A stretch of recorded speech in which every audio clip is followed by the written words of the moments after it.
This month on Focus Black Oklahoma, hear about the FCC's proposed code for missing and endangered adults. Learn about Oklahoma's State Senate Bill 1854 and how it criminalizes homelessness. Discuss the impact of the end of special pandemic funding for Oklahoma schools. Listen to 2 Garfield County candidates in the upcoming June 18th elections. Understand the risks of colon cancer for the African American community with emphasis on early detection and addressing risk factors. And experience the multi-talented Michelle Cullum's approach to life through the maternal protectors who guided her journey with care and discipline. All this and more on Focus Black Oklahoma.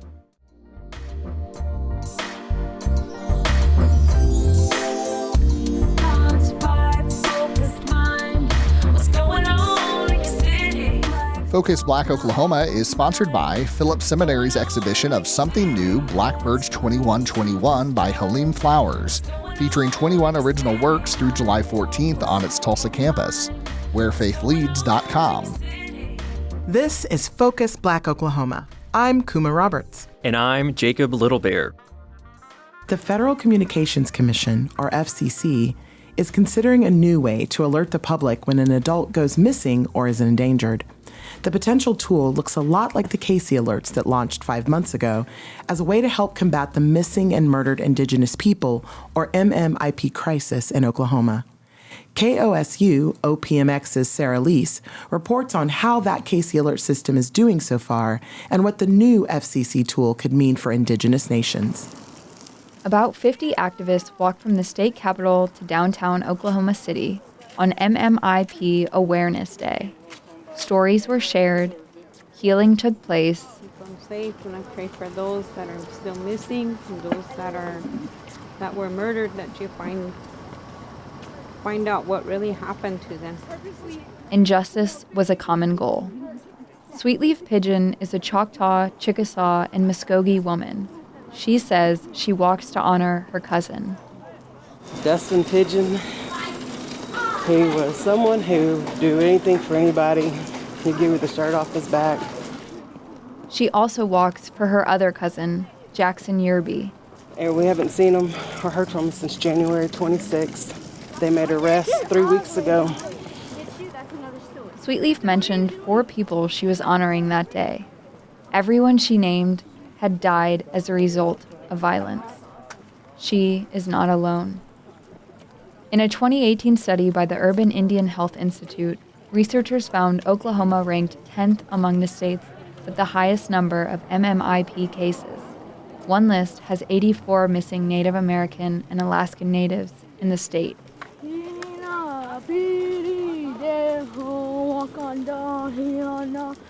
In response, tribal and government leaders are seeking ways to locate missing people and save lives. Last month, an intertribal council passed a resolution supporting a potential FCC code, saying it could enhance the efforts to address the murdered and missing Indigenous peoples crisis. This code would essentially be an alert broadcast on phones, radios, and televisions when an adult is missing. Sarah Stewart is the Department of Public Safety's Communications Director. She says the code's very similar to Oklahoma's new Kasey alerts. Basically, it would only change the way that we code it. Like, it would still go out the same way. On November 1st, the Kasey alert system was implemented. The system, named after a missing Cherokee citizen, alerts the public when an adult goes missing in Oklahoma. Stewart says so far, the new Kasey alert system is off to a good start. We have issued 15 Kasey alerts. They have been very successful in general, these alerts, in locating people. Only 3 alerts have gone out about Indigenous people. And unfortunately, none of those 3 have been recovered at this time. Those are still active Kasey alerts. One of the original advocates of Kasey alerts wanted to ensure it would be applied properly. We have a horrible missing persons response to every citizen, not just Indigenous people. But the more marginalized your group has become, the worse this response gets. That's Darcy Parton-Schoon. She's a citizen of the Caddo Nation and participates in the state chapter of Oklahoma MMIP board. She says she supports laws that help Indigenous people, but wants to ensure that they do more good than harm. Do I want these policies? Yes. Do I want them to be successful? Yes. But I also want people to understand why those policies exist. We say this category of people have a far greater risk at being endangered based on their counterparts. Tribal leaders and activists are continuing to push for the new FCC code to go out when people are missing. But back at the OKC March, Sweetleaf Pigeon says having the alerts is not enough. The proper application and understanding from law enforcement is key. They have to get down and see and speak with the people. They have to listen and not just try to sweep everything under the rug. Public comments are due on May 20th, and a final decision will be made later. Until then, Sweetleaf will continue to honor the loved ones she has lost. In Oklahoma City, I'm Sarah Liese.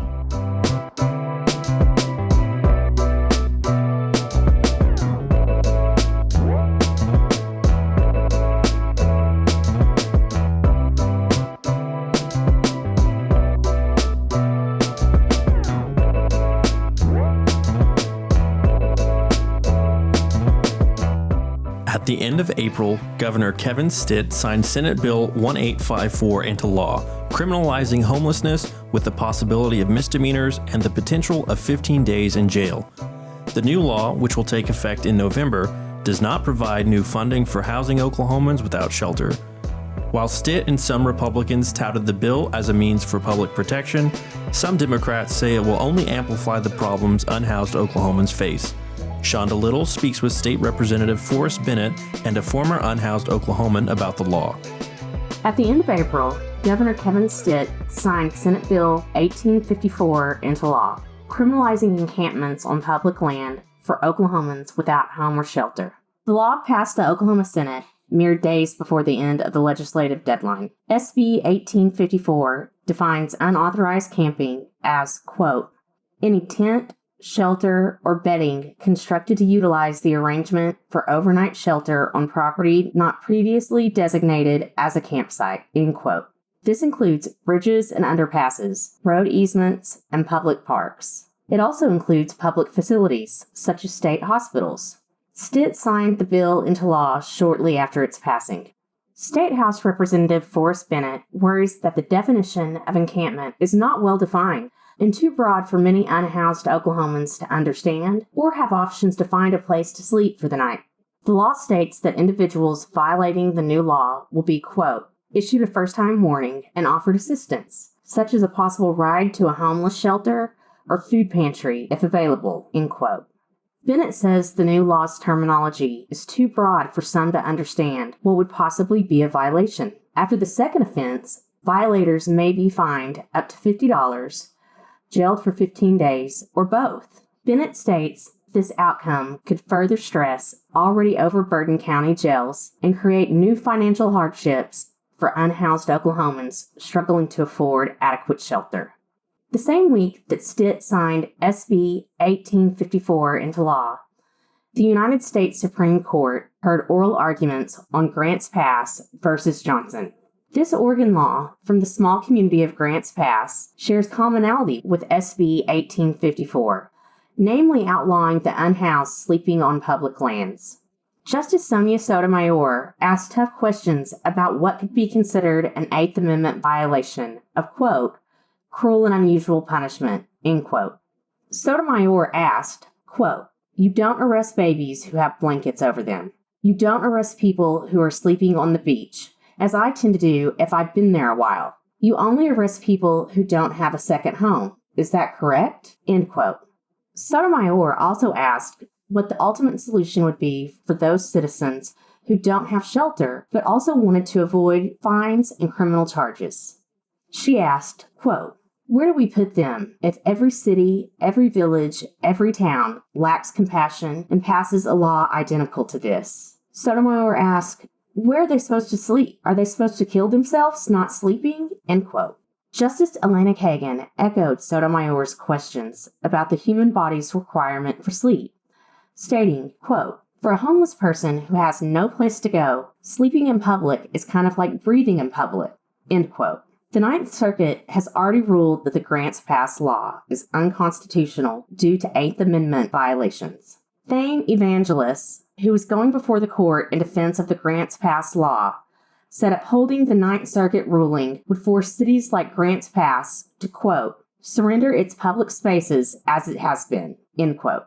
If the Supreme Court upholds the Ninth Circuit ruling, some of SB 1854 will be ruled unconstitutional before it goes into effect in November.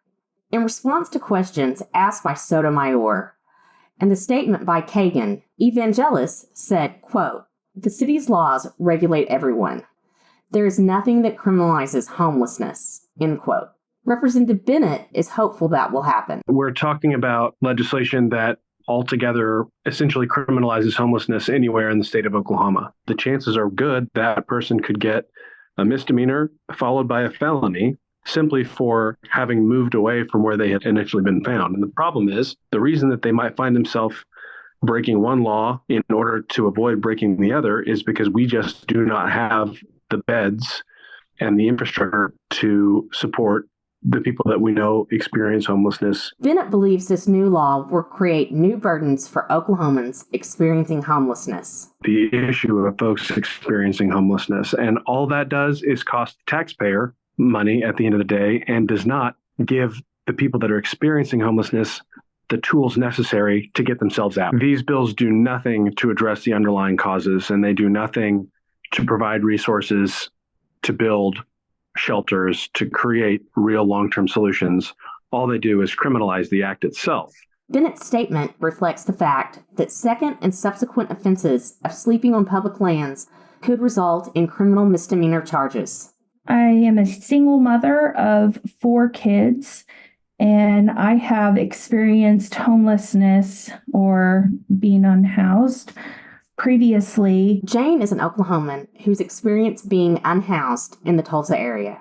She has asked that her identity be withheld due to fears that the stigma she might face could hinder her current career prospects. She fears that she may again become part of a phenomenon known as, quote, "the hidden homeless," end quote.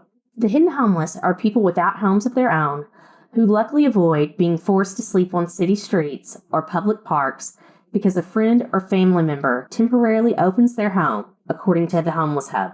Jane says the cycle can be vicious, often leaving homelessness as the only solution. So my rent is due on the 1st, but you have until the 2nd to pay it without a late fee. If it's not received on the 2nd by like 5 or 6 p.m., whenever the office closes, depending on the season, then you are considered late and they file a pay or quit notice. So basically the next business day, they go to the courthouse and they file this thing that says you have 5 days to pay what you owe, or you have to vacate the premises within 30 days, or they will file to evict you and then you have to go to court. So when they would file that, every time that they would file that, anytime you were late, so then you had a late fee of like $100. And then if you didn't have it by like the 8th, they could go and file. And some months they would file like right away as soon as they could. And other months they let it wait a little bit. But when they did file, they would charge you $250 or more for the attorney fee. On April 12th, Stitt dissolved the governor's Interagency Council on Homelessness, claiming the agency was not, quote, moving the needle on homelessness, end quote. Stitt also defends signing SB 1854 into law, stating that it helps define Oklahoma as, quote, a law and order state, end quote. For Focus Black Oklahoma, I'm Shonda Little in Cheyenne.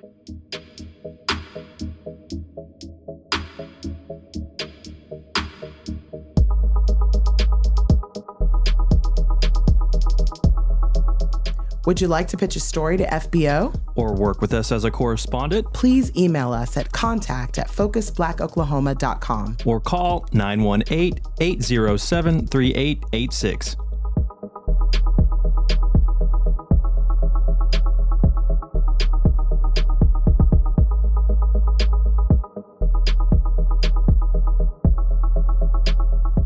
During the pandemic, schools got a big boost from the federal government through the Elementary and Secondary School Emergency Relief Fund. But as State Impact's Beth Wallace reports, when that money ends, so may the after-school programs those funds made possible.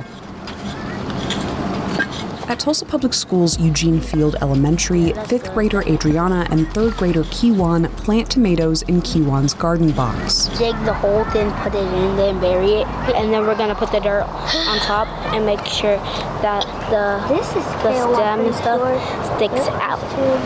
And there. Perfect. Kiwan and Adriana are in an after-school program run by the nonprofit Global Gardens. They each get a garden box to plan, plant, and harvest from throughout the school year. I'm gonna try this kale. What does the kale taste like? Not that spicy. I don't think you're supposed to take the kale off, and you're supposed to wash it before you take it off. Oh. They've got an expansive garden beside the school, complete with compost bins, a worm hotel, and a massive rain catchment barrel for watering. The after-school program is funded with federal pandemic-era relief dollars called ESSER funds, but schools will lose access to that money in a few months. And unless they can find donors or grants to fill in the gaps, this program and hundreds of other after-school programs at TPS will end. It's not money that can roll over. When it is gone, it is gone. That's Lauren Sivak, executive director at the OP, which oversees the 450 free after-school programs offered to TPS kids through the Tulsa Community Foundation. Unless alternate funding is found, only 75 programs will remain. She says after-school opportunities provide a safe space for kids to keep learning after the school day ends. I had an opportunity to chat with a 4th grade student as she was waiting for her chess club to begin. And she said to me, if I wasn't here, I'd probably be home alone. And I've not forgotten that statement since those words left her mouth. And that is a big concern to me. Last school year, students who engaged in this after-school programming were more than 40% less likely to be chronically absent than their peers. And so far this year, more than 8,000 TPS kids have participated in the programs. Still, Sivak acknowledges this might be a tough sell. I don't know if the appetite for sustainable funding will be there until we see what is lost if we don't intervene right now. It's not only a problem for Tulsa and Tulsa Public Schools. ESSER funds are going to be going away for the entire state. School year 24-25 will mark a great need for new investment and new sustainability. Sean Heim is the executive director of the Oklahoma State School Boards Association. He says all schools are facing down the ESSER cliff and having to make tough calls. Our school districts have found ESSER funds that met needs of students are now in a situation where they have to do one of two things. They have to decide, do I keep that and do away with something else, or do I eliminate that program because I have something ongoing that's more valuable? Or do we find other funding for that? And we're just going to start with chopping the carrot parts, the tops, up as small as we can. Back at Eugene Field, garden educator Mary Smith leads the kids in making a carrot top pesto. We've got the basil that Kiwan's doing. We're going to put some kale in because Jasmine found kale in the garden.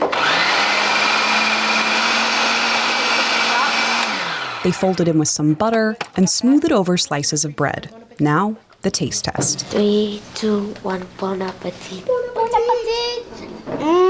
I told you it was going to be awesome. 5th grader Adriana is a big fan. She goes back for seconds and thirds. It tastes good. Yeah. When I asked Lauren Sivak why folks outside of TPS should care about losing these programs, she said it could be a model for other communities to dream big about creating lasting, impactful opportunities. Tulsa got a taste of what that looks like, and maybe that taste will whet the appetite of policymakers and philanthropic organizations to keep this garden growing. For State Impact, I'm Beth Wallace.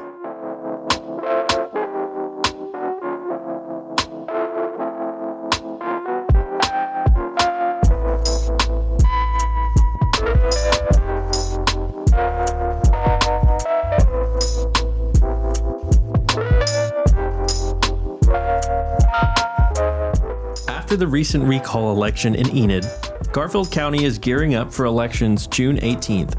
With multiple positions open at the county level, FBO correspondent Vincent Fields was able to speak with two of the candidates.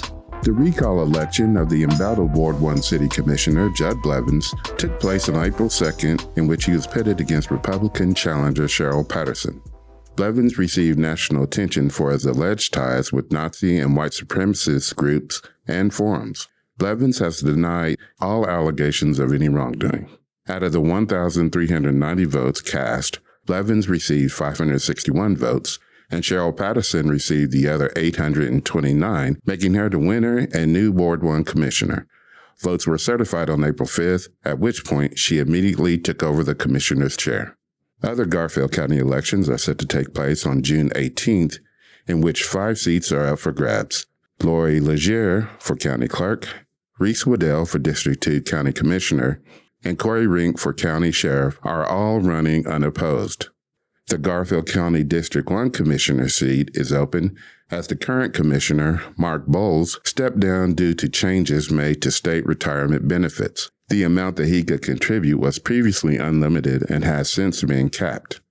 The 3 candidates running for the open commissioner seat are Chris Bigby, Assistant Lead County Foreman and the Assistant Volunteer Fire Chief in Covington, Oklahoma, Joe Keegan, owner of Real Adventures Guide Service, and Jamie Hedges, owner of Hedges Construction. Keegan and Hedges did not respond to my interview request, but I did sit down with Chris Bigby. This is the first time Bigby is running for public office.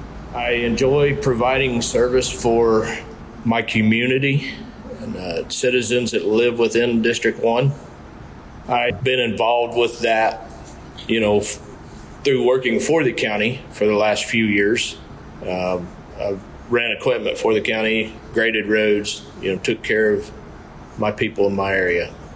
Would like to continue that. Chris then went over his qualifications that make him the best candidate. My work history with the county, my current job there. I'm well connected with the community, people who live within the community. I've got several years volunteer fire EMS service, 25 years, and I've worked with county government through that service as well. And I work well with the existing commissioners of the other counties or districts here in the county, as well as neighboring counties. Chris also stated what his top priorities would be if he were elected. Continue improving our infrastructure on our roads, bridges, and drainage systems, and just continue putting rock on the roads that need rock and shell on the roads that need shell. Continue improving them, and our hard surface roads, which is our chip seal roads and blacktop roads, I'd like to resurface them and get them in better shape. Not only for our community people, but for people passing through our district. In the race for Garfield County Court Clerk, the current court clerk, Janelle Sharp, was set to go up against challenger Kathy Voth, the current accounts manager for the Garfield County Criminal Justice Authority. Kathy discusses her first campaign experience and what made her decide to run for office. I noticed that there can be quite a bit of changes that could happen in the court clerk's office and a cohesiveness with the departments to be able to work together. Although Kathy was registered before the April 5th deadline, she has since been removed from the ballot due to some signatures on her petition being deemed invalid.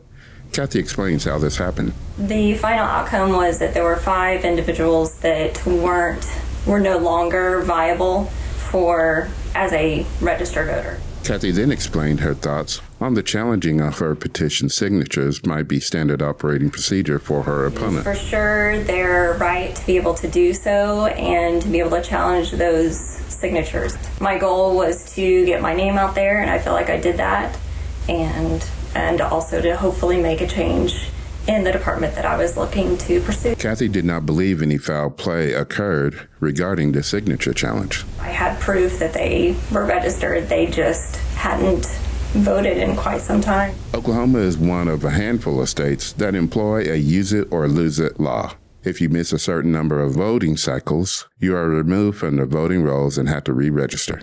Despite not being able to run on June 18th, Kathy does plan to run again. Kathy's opponent, Janelle Sharp, now also running unopposed, was not available for comment. For Focus Black Oklahoma, I'm Vincent Fields in Enid.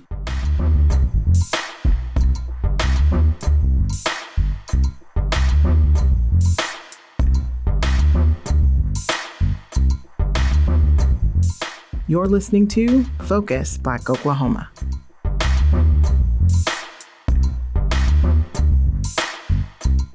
Colon cancer is a major concern, especially for African Americans who face higher risks. Local leaders like University of Oklahoma's Dr. Christina Booth and Chris Evans, president of the Colon Cancer Coalition, emphasize early detection and addressing risk factors. Zakira Muhammad shares more. Colon cancer ranks as the third most common cancer globally and the second leading cause in cancer-related deaths in the United States. African Americans are particularly at risk, being 20% more likely to be diagnosed and 40% more likely to die from colon cancer than white Americans. Navigating the complexities of colon cancer prevention, asking the doctor the tough question, and the importance of early detection reduces its impacts on one's health and raises awareness within family to prevent further health issues across generations. Colon cancer expert Dr. Christina Booth, Associate Professor of Surgery at the University of Oklahoma and OU Health, sheds light on the commonalities and risk factors associated with this disease, including the importance of knowledge and modifiable risk factors, reducing the likelihood of colon cancer. Colon cancer is the third most common cancer globally and in the United States, and it's the second leading cause of death. Some cancers that are more common is lung and breast for women and lung and prostate for men. And then lung cancer is more deadly than colon cancer, but colon cancer is the second leading cause of cancer deaths. I think the most important thing is knowledge of colon cancer risk factors, because there are several that are modifiable, meaning that a person has the power to help change them and decrease them. There are some things that even as we're younger can decrease our risk, such as smoking. Not smoking will decrease the risk of colon cancer. High amounts of alcohol intake also increase the risk of colon cancer.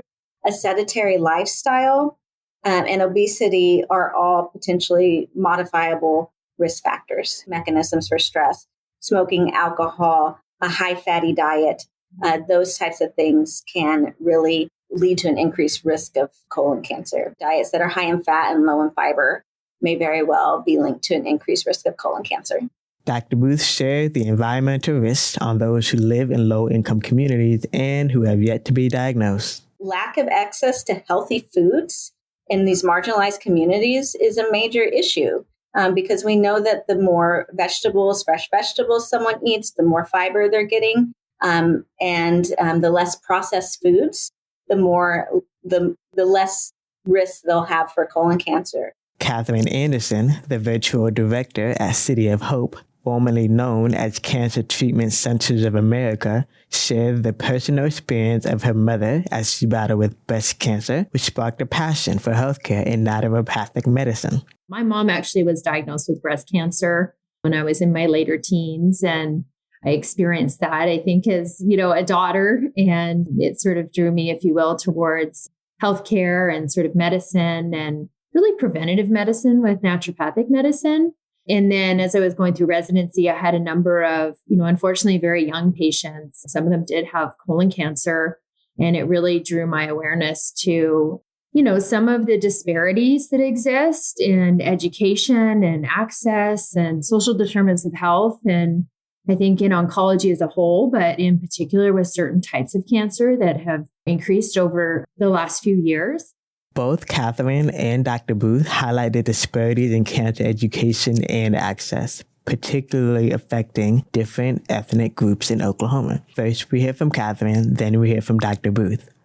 Oklahoma has a higher than average incidence of certain types of cancer. Some of those disparities that exist are across different ethnic groups, and certainly, Black Americans, Native Americans can tend to have higher occurrence rates, and they're not exactly sure sort of why that is as a single cause, but they suspect that it has to do with a number of things as it relates to social determinants of health. African Americans do have a higher incidence of colon cancer, as well as Alaskan Natives and First Americans. all have higher incidences of colon cancer than white Americans, as well as higher mortality from it. Dee Terrell, an associate professor at the University of Oklahoma Health Sciences Center, who also serves as the assistant dean at the Hudson College of Public Health, focuses on sovereignty, opportunity, belonging, and engagement. She also has a PhD in epidemiology and shares a passion for addressing health disparities and increasing diversity in hematology. My work focuses on my experiences as a Black female, a first-generation underrepresented minority, all of those dissections, and how can I help others who look like me. Terrell shared the racial disparities in Oklahoma when it comes to colorectal cancer statistics. Colorectal cancer rates are actually higher in Oklahoma compared to the U.S. for both men and women. And in Oklahoma, males have the highest rates of colorectal cancer compared to females, but both men and women are higher than what you'd expect if you were just comparing it to the U.S. And when you look at it by race in Oklahoma, the highest rates are in Native Americans. Then next is non-Hispanic Blacks, then followed by whites. Some other things that we do know is actually both Native Americans and Blacks are 30% more likely to die from colorectal cancer after they're diagnosed when you, again, compare them to the white population. And that's here in the state. Terrell emphasized the complexities surrounding social determinants of health and the challenges individuals face with hitting costs and access to screenings. When you look at screening, though, Blacks and whites have the same screening rates in the state. So even though most things say like maybe it's because Black patients aren't getting screened as much, in Oklahoma, they are. The people who aren't getting screened specifically are people who live in the rural areas and those who have lower education attainment and lower incomes. And so it's not race as much as it is some of these other factors that go along with screening. When you think about what can we do to improve this, what can we do to make screening easier for those who don't live in Oklahoma City? Can we have screening mobile things like we do with blood pressure screening? Anderson and Dr. Booth shed light on the power of storytelling in raising awareness, especially when shared by influential figures. They stressed the importance of diverse narrative to resonate with a broader audience. First, we hear from Anderson, then Dr. Booth.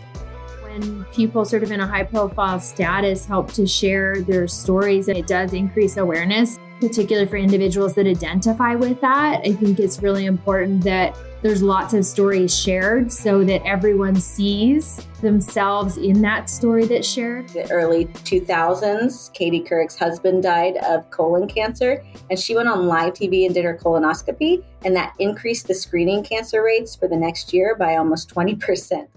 Alana Woodson, a 33-year-old Dallas-based storyteller and co-creator at the Rare Company Collective, shares her journey of being diagnosed with ulcerative colitis at the age of 30, leading her to advocate for quality care and representation in healthcare and in developing the importance of advocating for herself. I was diagnosed with health anxiety in 2019, having issues going on with my health, not knowing what's going on with my health, but I'm seeing these very real and feeling these physical symptoms. It's causing greater anxiety. And that went on for 3 weeks. So I finally got my colonoscopy. And during this time, I lost 25 pounds in a month and a half span. My mind is telling me, this is the big C, like everything I'm reading online. And I get the colonoscopy and immediately the results come back as ulcerative colitis and gastritis. Two things I had never heard of prior to. But in continuing to do my research and then sharing the news with my family, I also learned that I had an aunt pass away from colorectal cancer that originated as ulcerative colitis.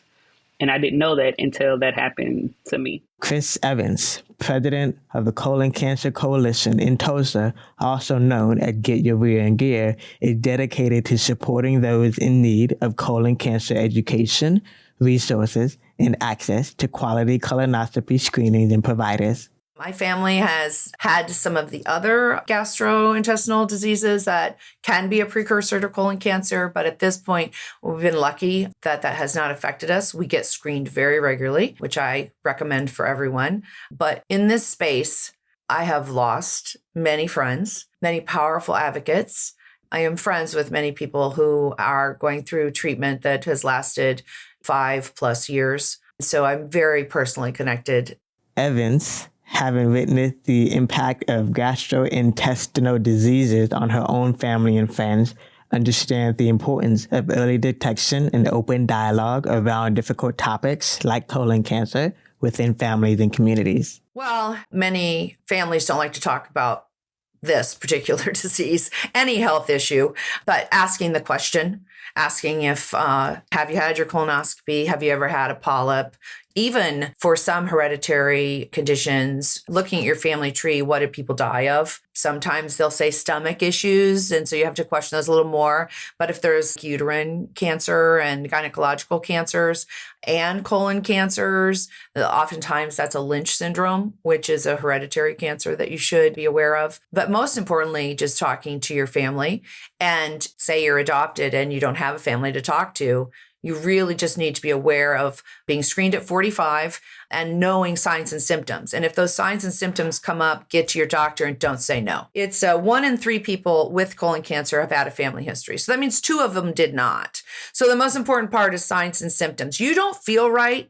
You're losing weight. You have unexplained blood in your stool. You have fatigue, a lot of fatigue. You have gastro issues. Your bowel movements are not right, or they're very fluctuating. You know your body. So go in and be your advocate. If a doctor says, hey, you have hemorrhoids, and say, okay, let's look, let's prove it.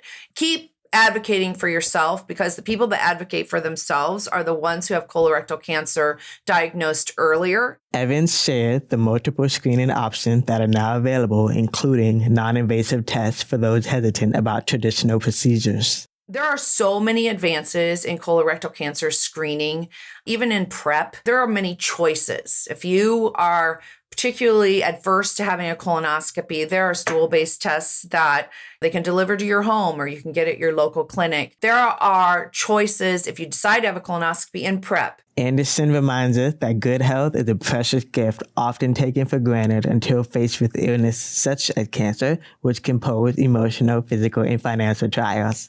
The gift of health is truly a gift. I think it's something that, we take for granted. And the truth is, when we do come down with an illness or something like cancer, it can just be so challenging emotionally, physically, financially. Evans, president of the Colon Cancer Coalition, detailed the upcoming awareness events happening worldwide. Our favorite program to invest in is the navigation program that looks at uninsured communities and provides them a full screening from education, healthy choices, to, they get maybe a positive test, then they have the full colonoscopy from a quality colonoscopy provider. Well, the Colon Cancer Coalition has very funny names. We do tour de tushes, we do caboose cups, which are golf, and we do get your rear in gear, which are 5Ks. What I love about it is sort of that destigmatizing of the disease. The Tour de Tush started as a physical event in Pennsylvania. And when COVID came, we made it a virtual event and made it nationwide. So anyone who's not near a local Get Your Rear in Gear, or maybe is a biker versus a runner walker, they can join us, do their own rides, and help us raise money for research. We call it Ride for Research, to figure out the things that help colorectal cancer screening, identification, and for some treatment options. May is one of those biking months. We figure that throughout the United States, May hopefully is the time you can start getting out on your bike. March is a little early, which is colorectal cancer month. We have many states that are still under snow at that point. So we decided on May, and it's for the whole of the month. You go online and you sign up virtually. You can buy bike jerseys and win awards and medals and get groups together. If you have a bike club, like you and your family like biking, people really enjoy it because they get to build it. We have ski events, we have pickleball events, we have golf, frisbee golf, whatever it is that is your passion that you want to use towards colon cancer awareness. Colon cancer can affect anyone. Stay informed, proactive, and prioritize your health.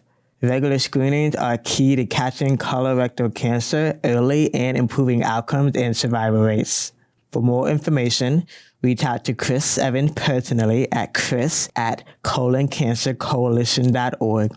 To engage further with Alana Woodson, Visit her on Instagram at I am Ilana Marie. For more information on how to access tests and options for screenings, visit the website of the American Cancer Association at americancancerfund.org, Stupid Cancer at stupidcancer.org, and City of Hope at cityofhope.org. For Focus, Black Oklahoma, I'm Zakir Muhammad in Tulsa.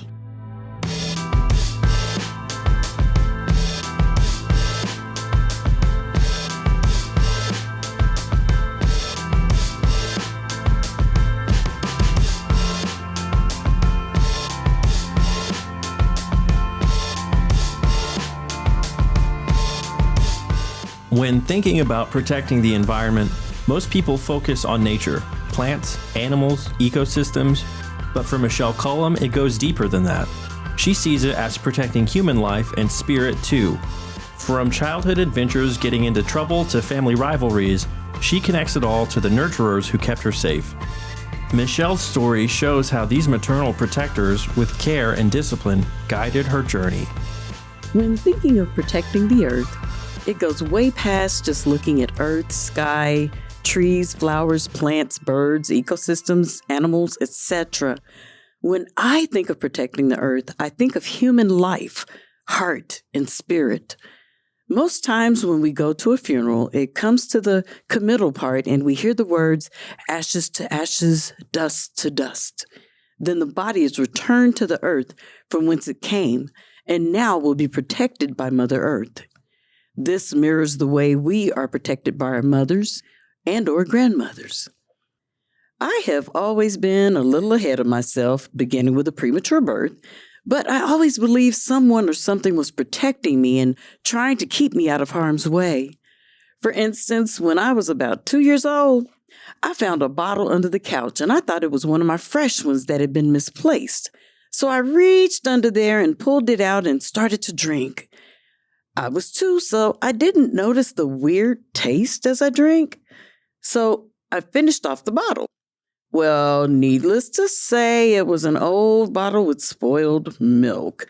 My mom said I spewed from my gut and my butt for at least 2 hours before she took me to the emergency room. Once there, the doctor admitted me so that they could give me some antibiotics and flush out my system. I stayed there for 2 nights. Now, of course, I didn't know what was happening, and I thought it might be a sleepover somewhere. So I decided to have a little adventure in the pediatric ward. I climbed out of the crib they had put me in, and I began walking around into other people's rooms, the nurses' lounge, and so on. Suddenly, I saw these doors open on the wall, and people started to walk in. It was the elevator. As the doors began to close, I could hear a familiar voice screaming my name. "Michelle, come back here right now!" The voice sounded kind of weird, like someone was scared or something. I smiled and just waved in the direction of the voice, and then I realized it was my mom. The people on the elevator started grabbing my hand and pressing buttons or something on the wall. Remember, I was only 2. And suddenly the doors opened up and my mom snatched me out of there and hugged me first. Then she told me what she was going to do to me once we were back in my room. Aw, shucks. I was only trying to explore my surroundings because I was an only child and an inquisitive one. Mom settled down, but guess what I got instead of a whipping? I got bars across the top of my crib. I looked and felt like a little caged monkey. I know this was for my own protection, but it made me feel very unhappy, and I cried until they released me to go home. To this day, I joke about being a bad butt and how I look good and orange and I could handle being locked up with 3 squares a day of cotton playtime on the yard. Oh, as long as they let me crochet in peace. And I would be just fine. But in reality, I know I couldn't handle it, and I would cry like a baby until they released me. As I grew older and started elementary school, my cousins and I spent the majority of time at our grandparents' house while our parents were at work. I had 4 cousins, 2 sets of brother-sister siblings, and I was an only child, so they thought I was a little spoiled, which I was. For example, my mom would take me to Utica Square to shop for my clothes, not J.C. Penney's and Dillard's Brown Duncans like my cousin would wear. There was a little boutique there named Margie McNairney's. They sold exclusive children and teen clothing. The prices were high, but my mom loved to shop there. Only the best for her princess. My cousins, on the other hand, had common clothes that didn't stand out like mine, so they were always teasing me and basically calling me bougie. I didn't care, because I was a star and I needed to shine. At least that's what I thought. While spending time at my grandparents' house, I stayed inside a lot because my mom did not want me to mess up my expensive clothes or sweat my press and curl out by being outside running around playing and sweating with the commoners. I mean my cousins. Keeping my hair tight and right was important to my mom because she was a cosmetology teacher and my personal beautician, which means I had to represent. It also didn't help that the neighborhood kids at home would call me Beady Bee when I would sweat out my hairdo and my natural hair would come back. I always seemed to have little beads at the base of my neck that captured their attention. It would send me in the house crying on so many occasions. My mom kept my hair whipped and I escaped their tauntings. I guess you could say my mom protected me with a protective hairstyle. Now, back to my story. My Ganny, my grandmother, she loved to cook and to bake. And during those inside times that I was in there with her, I realized I shared the same love of cooking and baking, which my grandmother absolutely adored because that gave her help in the kitchen. The other cousins, they did not enjoy the task as much, so they played outside in the yard for long periods of time. This was especially tedious for them during those hot Oklahoma summers. Needless to say, I got a chance to escape such torture by being in the kitchen. Now, there were times that I had to go outside and play or work in the garden. Ganny had a huge garden that grew everything from tomatoes to green beans and okra, and she also had a mini vineyard which grew grapes and blackberries and raspberries. She also had a mini orchard that grew apples, pears, plums, and peaches. It was heaven on earth. Until picking time or harvest season. I used to love picking up the fallen ripe fruit off the ground and washing it in a bucket of water or under the faucet on the side of the house and eating it on the spot. I remember feasting on so many peaches until I became sick and had to rush in the house before spewing everything outside. My grandmother would warn me that just because it was available didn't mean I had to have it all at once. Remember, I told you I've always been a little ahead of myself, so I slowed down on my free fruit consumption. Instead, I waited until my grandmother had turned the fruit into pies or cobblers. That was the fun side of being outdoors at her house, but there was also a not-so-fun side. During the summers, while my cousins worked in the heat, I was vacationing with my parents somewhere across America or on a Bahamian island. I would make sure to share stories of my exciting adventures of playing in the swimming pool or swimming in the ocean with the sharks and dolphins, the various parties I attended, and eating all the delicious foods at banquets and soirees. But my poor cousins did not know such luxuries and had to stay with my grandparents putting in work in the garden, vineyard, and the orchard. They even hatched plans to get back at me for rubbing my life in their faces. The get back plan included something they knew I despised and hated with a horrible passion. It was beetle shells. You know, the empty ones that beetles would leave on the side of a tree or a house. My cousins knew of my fear of these shells, and when they were mad at me for any little thing, they would find them and chase me around the yard as a form of retaliation. I would scream and yell and cry as loud as I could while running into the house to my Ganny-Gan's waiting arms. She would protect me from the mean ones while wiping away my tears from my face and offering me whatever tasty, sugary treat she had prepared. I loved her cinnamon rolls, and I especially loved her 3-clover yeast rolls. Oh my gosh, those rolls were the bomb.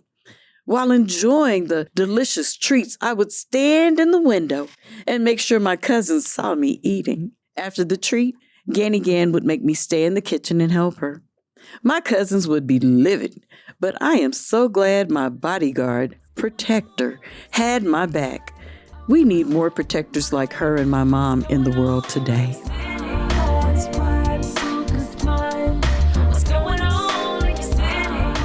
Focus Black Oklahoma is produced in partnership with KOSU Radio and Tri-City Collective. Additional support is provided by the Commemoration Fund. Our theme music is by Moffat Music. Focus Black Oklahoma's executive producers are Quraish Ali Lantana and Bracken Clark. Our associate producers are Smriti Iyengar and Jesse Ulrich. You can visit us online at kosu.org or focusblackoklahoma.com and on YouTube at Tri-City Collective. You can follow us on Instagram at FocusBlackOK and on Facebook at facebook.com/FocusBlackOK. You can hear Focus Black Oklahoma on demand for free at kosu.org, the NPR app, npr.org, or wherever you get your podcasts.